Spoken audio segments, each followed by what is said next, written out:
Hey everybody, it's Tao at the Forge, and I got myself a booster box of Commander Legends, and what we're going to do is going to open it up and see if we can make some value off of it. Now, the average value of a booster box right now is about $120 US, and that's $160 Canadian, but I'll be tracking prices in American dollars. So let's open some packs and see what we've got.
All right, so that was a pretty huge disappointment. Yeah, like even though we got like the Jeweled Lotus and Sakashima, like it was kind of crazy that we didn't even make back the value of the box.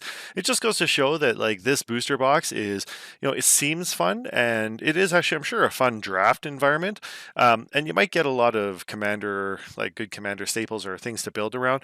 But overall, I would say this box is definitely not worth it to buy. This is the second week in a row where we have gotten things like we've opened up the pre-release pack, and we opened up the booster box, and we got pretty much the same level of value, around 60 to 70% of the value, which means that like you could just go and buy the cards you need. Like just go buy the singles you need. It's totally not worth it to buy this. So, it is very disappointing that this box and also the pre-release packs were kind of duds. Yeah, like there's some good cards in there, but definitely you could just go buy them and be way cheaper. Like for the money that was lost on this, I could have got another Jeweled Lotus, right? So I mean, is what it is, or could go buy a scroll rack at the new low price. Anyways, check out my spec of the week, and yeah, well, maybe you'll see something good in there.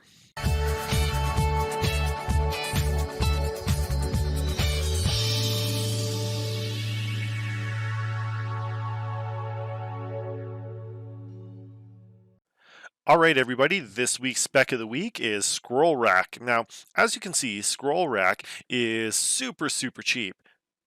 And by super cheap, I mean not that cheap at all, but it's still only $24.99 right now. And if you look at the other scroll racks, they are like $60, $40, like they're all super high. And these have come down. Like this card used to be like $100 card.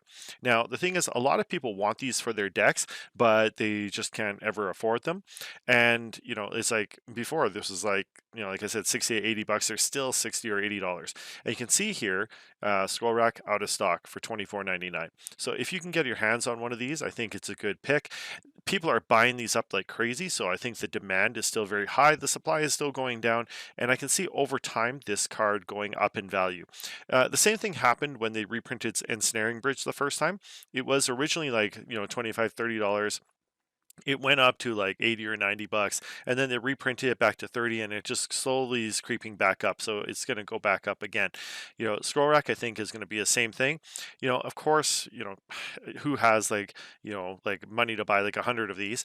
But right now, if you are interested in getting this card, now is kind of the good time to get this card. So anyways, that's my spec of the week. Hopefully it works out for you.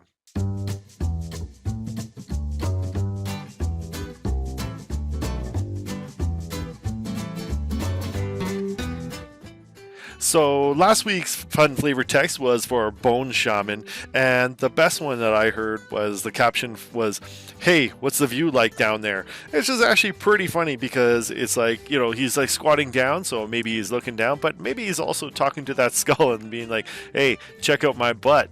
So anyways, I thought it was kind of funny in an immature way. So anyways, this week we have this one, which is for Cat Warriors. So Cat Warriors says, "These stealthy felines have survived so many battles that some believe they must possess many lives." So what would you say would be a better or funnier flavor text for this card?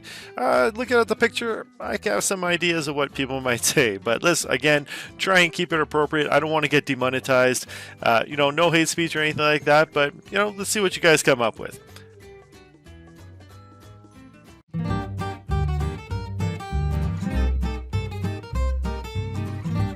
All right, so we already got to crack a whole ton of packs earlier in today's episode, but we are going to go into Arena, and I actually did manage to get quite a few packs in Arena this week, so let's crack those two and see what we get. So, well, let's hit up the store and see if there's anything there first. No, nothing great in the deals. Let's go to the packs. All right, so we got 2 of Theros. So let's see what we got here. And actually, that's a pretty good card to pick up. Unfortunately, it's just like an uncommon, so... Alright, let's go on. And then we got, in our second one, Gold Wildcard. I will take that. Rare Wildcard. And Iroquois Blessing is actually a pretty sweet card as well, especially for our uncommon. Alright, let's go check out Zendikar Rising. Okay, we've got Confounding Conundrum. When it enters the battlefield, draw a card. When a land enters the battlefield under an opponent's control, if that player had another land enter the battlefield under control this turn, they return a land they control to its owner's hand. Yeah, it's interesting. It's a very specific hate card. I would say it's kind of a sideboard card, but alright. Let's see what else we got here.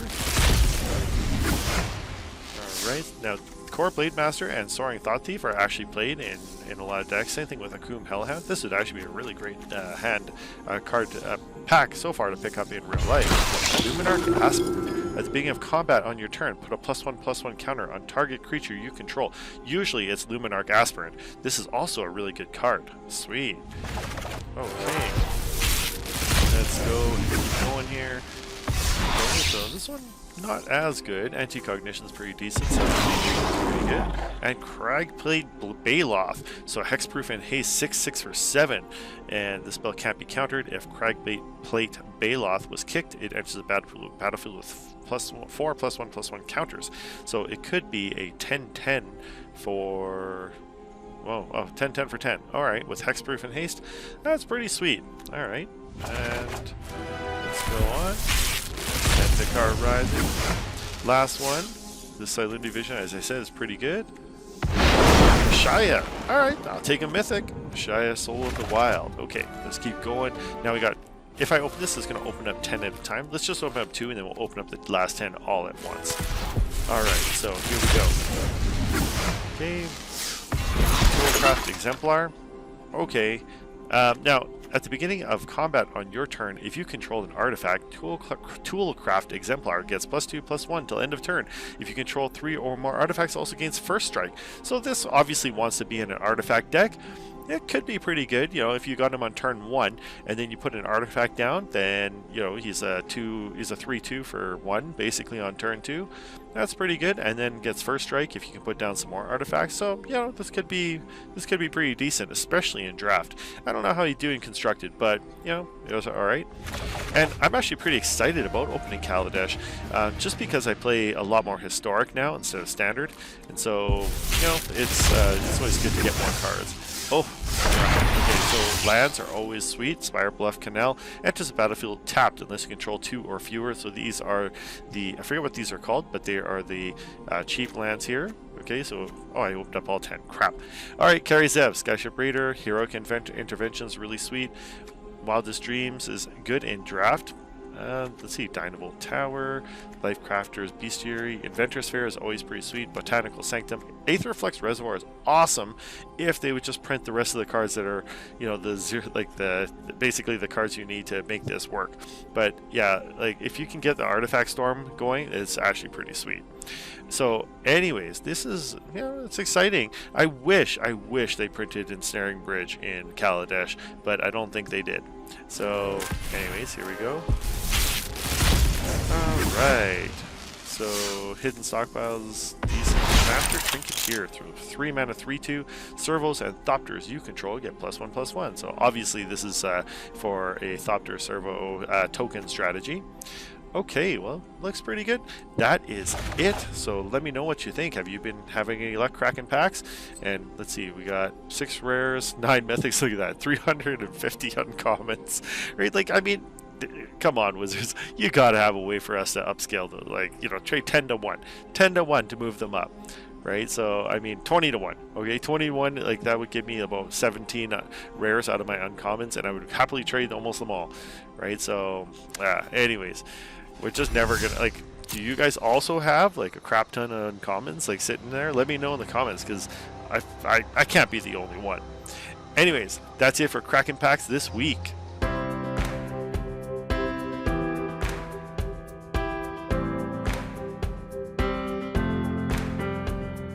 Alright, this week's deck tech spotlight is going to be on an EDH deck called Rin and Seri Inseparable. So Rin and Seri Inseparable is a card basically that loves cats and dogs, where they're living together in peace and harmony. So it is a 1 red, 1 green, 1 white, and whenever you cast a dog spell, you create a 1/1 green cat creature token.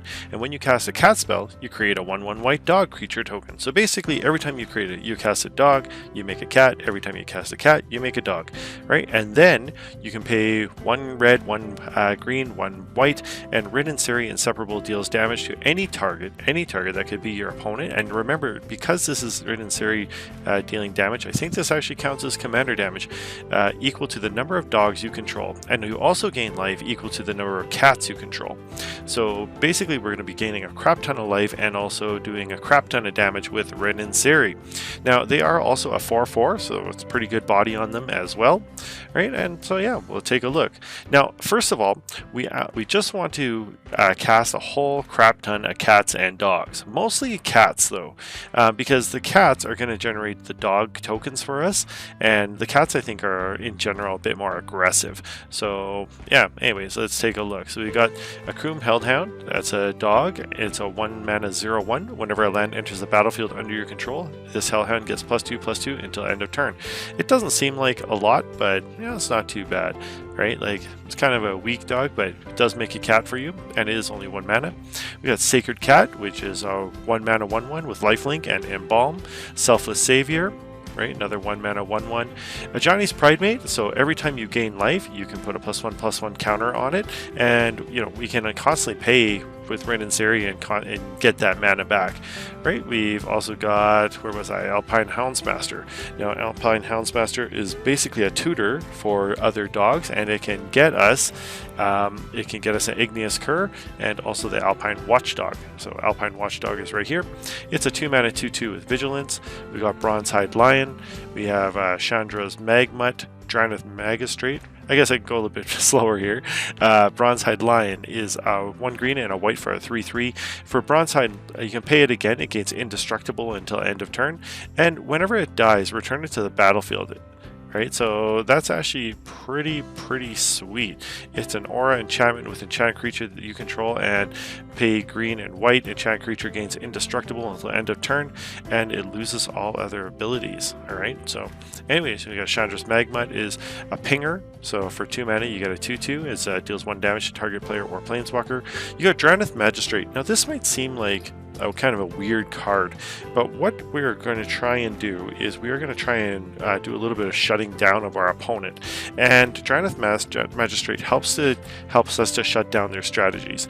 Now, if you play this card down, you're going to attract a lot of hate, but it says your opponents can't cast spells from anywhere other than their hands.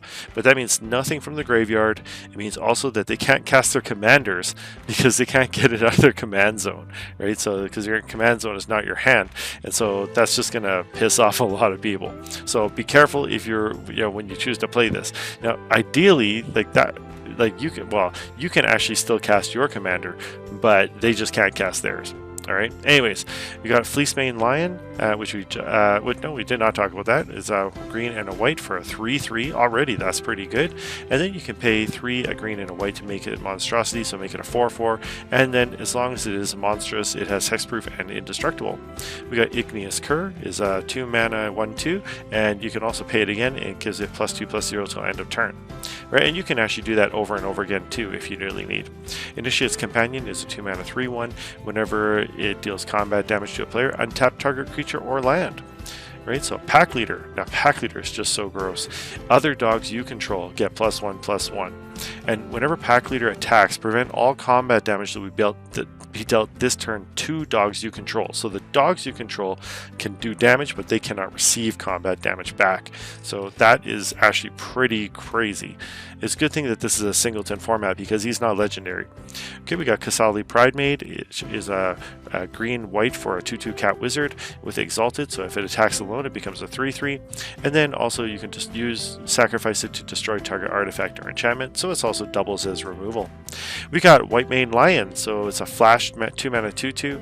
When Whitemane Lion comes into play, you can return a creature you control to its owner's hand. And this sounds kind of weird, but this can be kind of protection. So let's say you got Rin Seri down, or your Draneth Magistrate down, someone targets it with some targeted removal, you can flash in your Whitemane Lion, bring it back to hand, and then when you cast it down again, like if you brought a dog or whatever back to your hand, right when you cast it, well, that's another casting of a dog or a cat. Right, so we got Bolt Hound. It's a 3-mana 2/2 with haste. When it attacks other creatures you control, get +1/+0 till end of turn. Now, here's another one that's not a dog or a cat, but because it's in our colors and it's just so good that we have to kind of play this as a Champion of Landhold. Now, Champion of Landhold is like 75 cents, but creatures with power less than Champion of Landhold's power can't block creatures you control. Now, this creature will get ridiculous, right? So whenever another creature enters the battlefield under your control, it doesn't say non-token. So you put a +1/+1 counter on Champion of Landhold. So let's say you have 3 mana, you put her down, and then on turn 4, let's say you got 2 mana and you put down, I don't know, like a Sacred Cat, Selfless Savior, or and a Johnny's Praymate or something, like two or three things. But Ren and, well, I guess you'd have to do this later, but Ren and Seri, if they're on the battlefield, would create other things, and Champion of Landhold would just get ridiculously big. So anyways, it can be just crazy. We got Feline Sovereign, so other cats you control get +1/+1 and have protection from dogs. When one or more cats you control deals combat damage to a player, you can destroy up to 1 target artifact or enchantment that player controls. So that could be super brutal for your opponents as well. We got Kahira the Orphan Guard, which is a companion, but is not a companion in our deck. It's just a cat. So it is a 3-mana 3/2 with vigilance, and each other creature you control that's a cat, basically that's all we care about, gets +1/+1 and has vigilance. Right, we got a King of the Pride, other cats you control get +2/+1. A Pride Sovereign gets +1/+1 for each other cat you control, and you can exert Pride Sovereign, create 2 1/1 white cat creature tokens with lifelink, so we just make more cats. Okay, we got, it's kind of funny, he gets exerted and he makes more cats. How's he making more cats? Anyways, we got Pride Malkin. Pride Malkin enters the battlefield with +1/+1 counter on target creature you control, and each creature you control with a +1/+1 counter on it has trample. Right, so then we got Prowling Serpopard, which is probably one of the weirdest cards in Magic. Is like some weird cat snake, right? But is a 3-mana 4/3, which is already good, but they can't be countered, and then creature spells you control also can't be countered.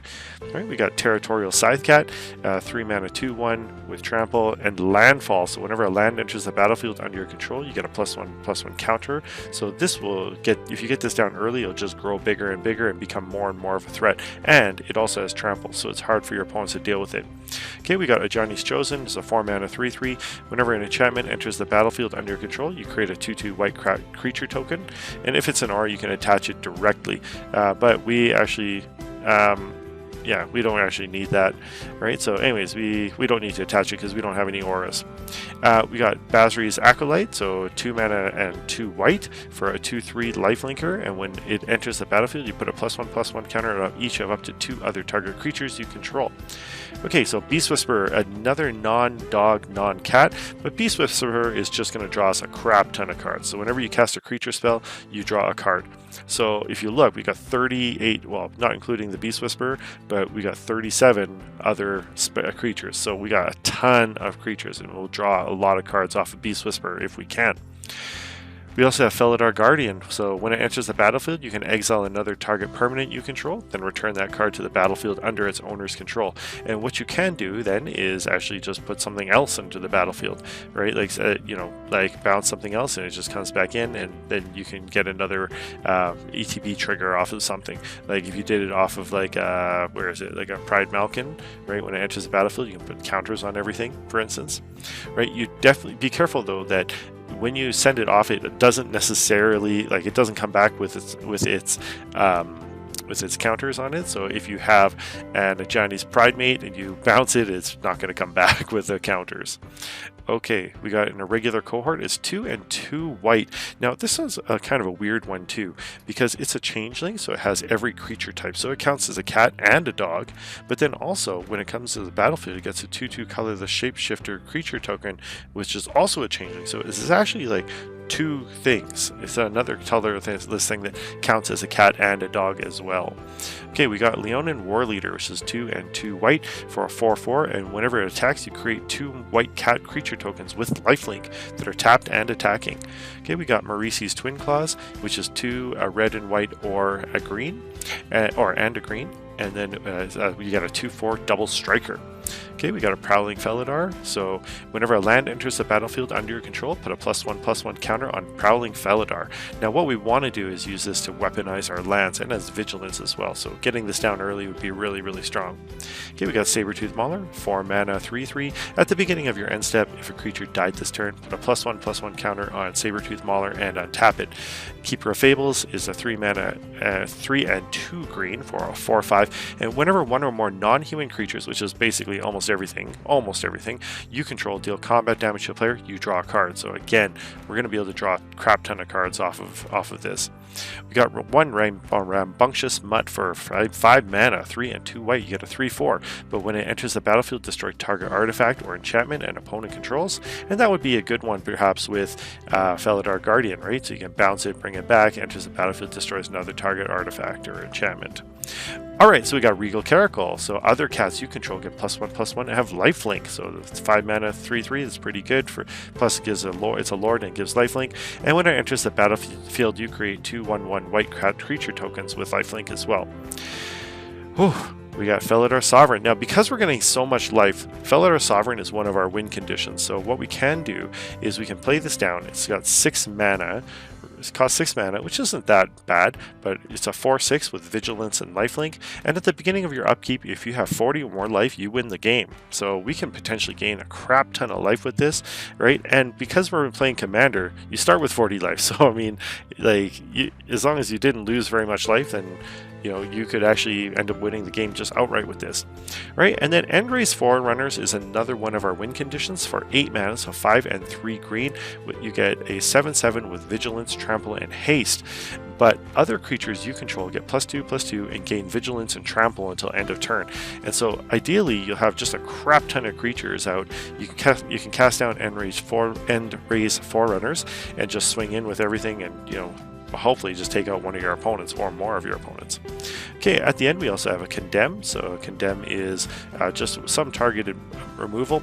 Ideally, you could go with a Path to Exile, but Path to Exile is way more expensive than Condemn. This is kind of the poor man's Condemn, but if you got Path to Exile, throw it in there. It's just a way of getting rid of one target.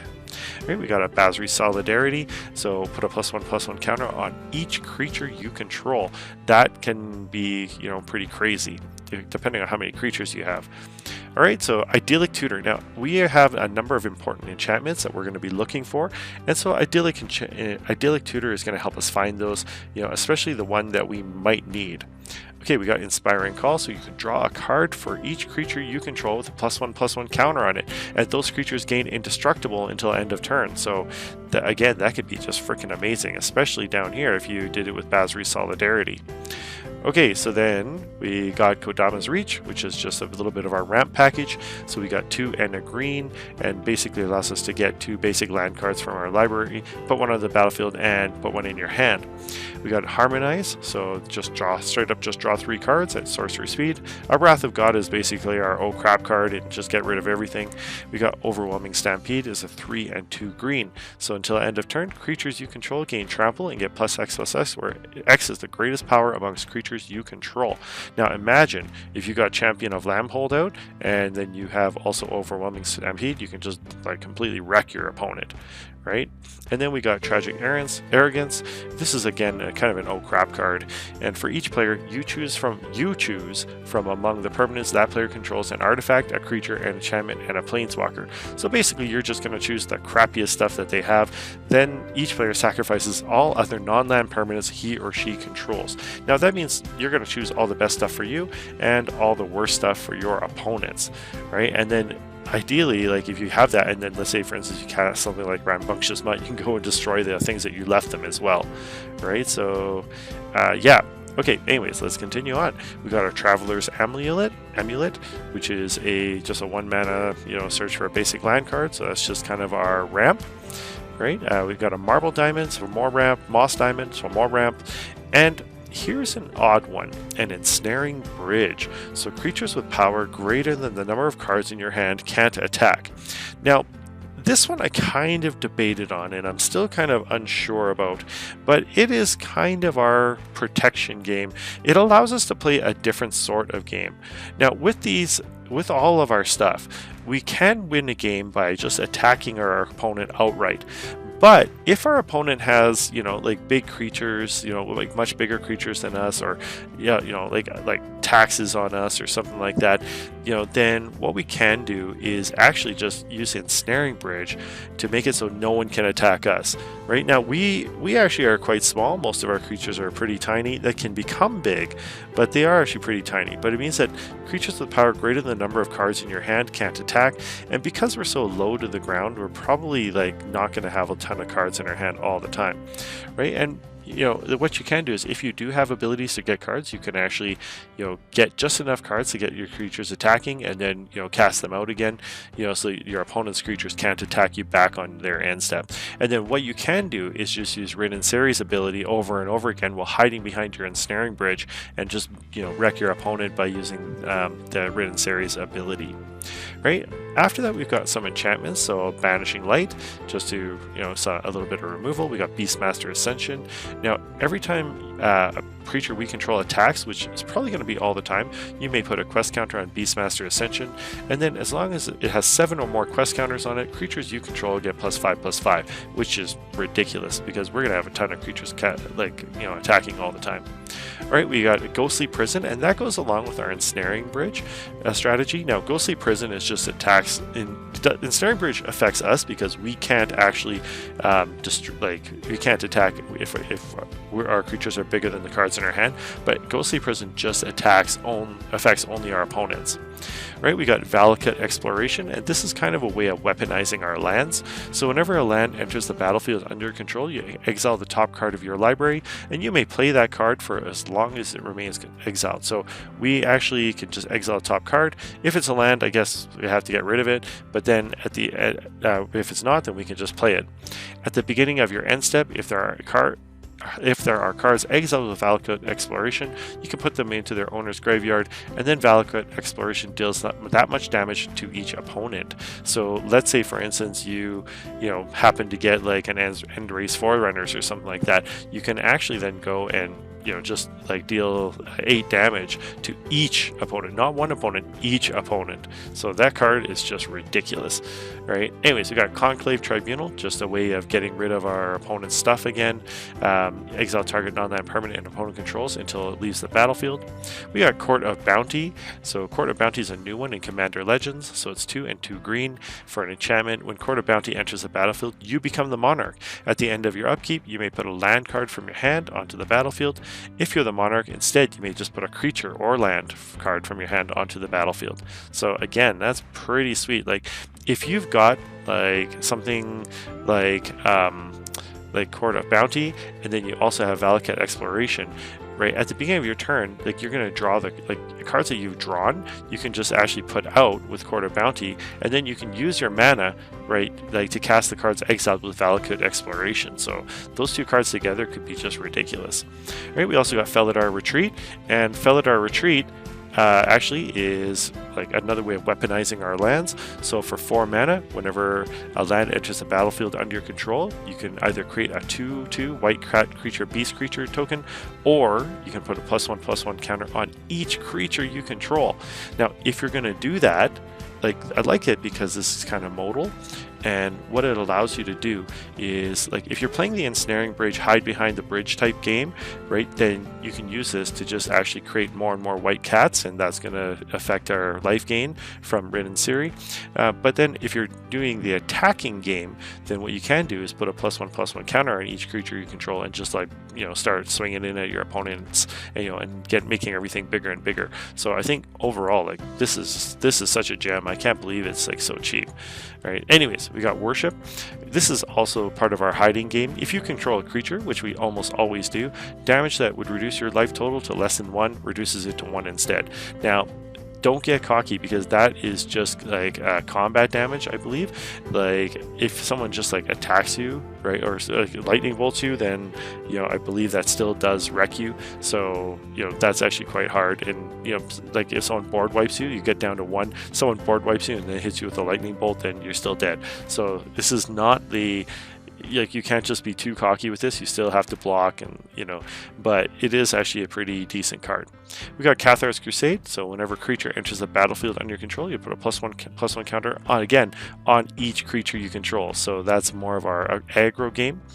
And we got Sphere of Safety. So Sphere of Safety is basically creatures you can't attack you or a planeswalker you control unless their controller plays X for each creature, where X is the number of enchantments you control.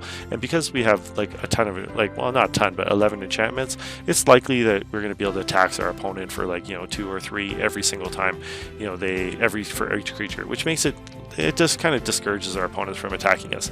Now, one of the best cards we have, and it is also the most expensive cards we have in this deck, is Doubling Season. Now, Doubling Season is 5 mana, but if an effect would create 1 or more tokens under your control, it creates twice that many tokens instead. And because we're generating so many tokens with Ren and Seri, this is almost a must-have, right? If an effect would put 1 or more counters on a permanent you control, it puts twice that many of those counters on that permanent instead as well. So, I mean, this card can, I really questioned whether to put it in because it is so expensive, but I feel like this one just really makes the deck, and because the rest of the deck is so cheap, I feel like you can still justify putting this one in. It's the only really big card we have. Okay, after that we've just got an assortment of various cheap dual lands, and the only really one of note is Animal Sanctuary. So it's a 2 and tap. You can put a +1/+1 counter on a cat or a dog that you own, right? I guess technically the snake, if you want to consider the Serpopod as a snake instead of a cat. All right, but then anyways, we got a number of guild gates, command towers, and various other dual lands, right? These Copperline Gorge is actually a really good one to have, because it is early in the game. Well, when you need the fast mana, you got it. Later on it's going to come in tap, but it's that early fast mana that we might need. Of course you could get other things into the battlefield, you could put any of the fetch lands or things like that, but I wanted to keep the mana base kind of cheap if we could do that. You could also put pain lands or other things like that. There's lots of upgrades to lands that we could do, but overall the price of the deck is $149.50, so it's under $150, which, if you consider for Commander, is actually not bad. You're playing a 100 card deck, and only paying $150 for it, which means that your the average cost per card is $1.50, and I guess if you wanted to bring it down, you could get rid of this Doubling Season and put something else instead, right? And your deck would definitely be powered down, but at the same time that would drop the price to $100, so basically to $1 per card. All right, so overall I can't really, there's ways to make things cheaper. If you got rid of Ensnaring Bridge, if you didn't want to play the hiding game, you could just put in Ixalan's Binding or something like that instead, right? There's ways you can budget this down to make this into a $100 deck, and I think it would still be a lot of fun. But anyways, if you have any suggestions for my Ren and Seri EDH deck, throw them in the comments. I'd love to hear about it. And if you have played Ren and Seri and you do like the deck, put it in the comments also and let me know. Anyways, that's it for this week's Deck Tech.